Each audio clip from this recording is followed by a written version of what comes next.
Imagine it. The year is 1850.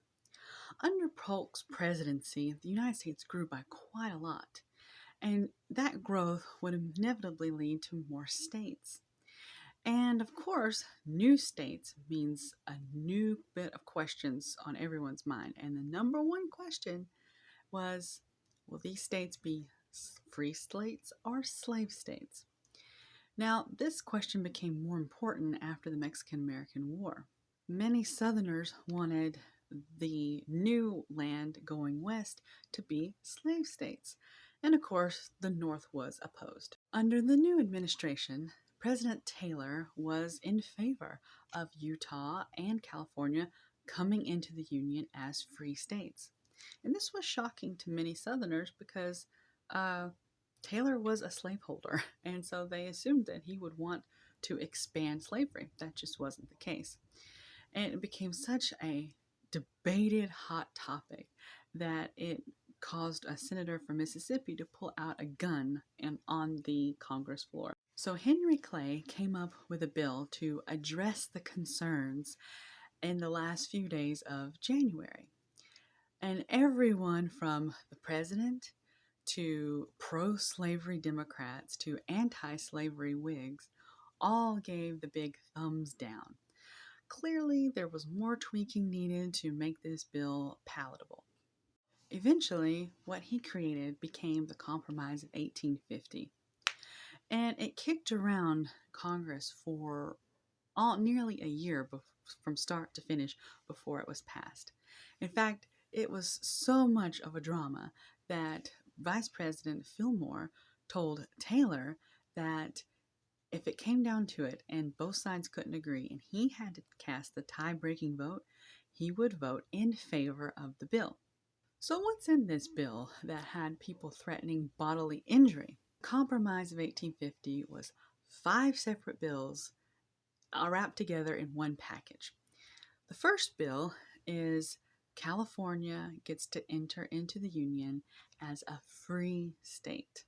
Number 2, the Fugitive Slave Act of 1850. Essentially, it was to enforce stronger fugitive slave laws. More on this in the future. Number 3, Washington, D.C.'s slave trade was officially banned. Although that doesn't ban slavery in Washington, D.C.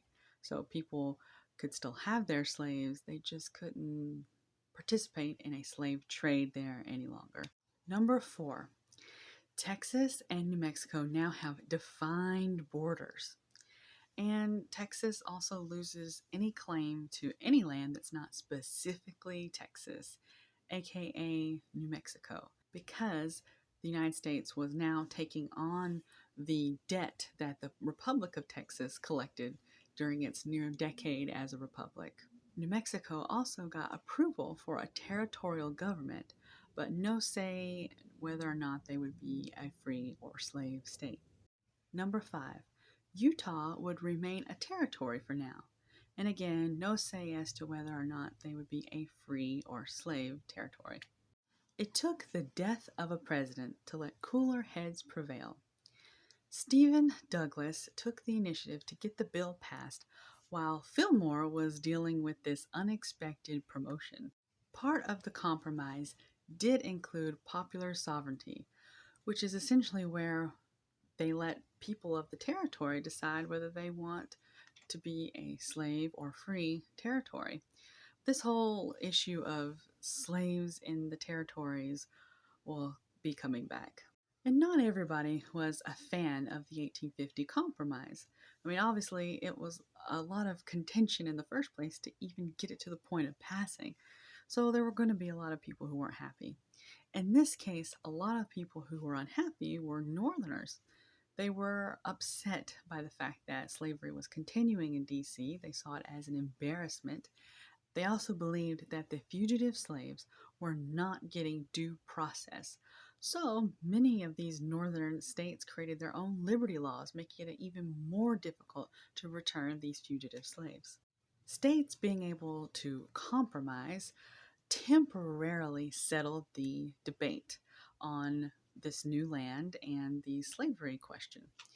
But as we all know, this peace would not last. And eventually, all of the animosity and the passion on both sides of the equation would lead to war. But for now, this compromise allows everyone, for at least just a minute, to take a deep breath and focus on other things, even if just for now. For more information about anything that happened during President Fillmore or President Taylor's administration, be sure to check back on episodes on their tenure.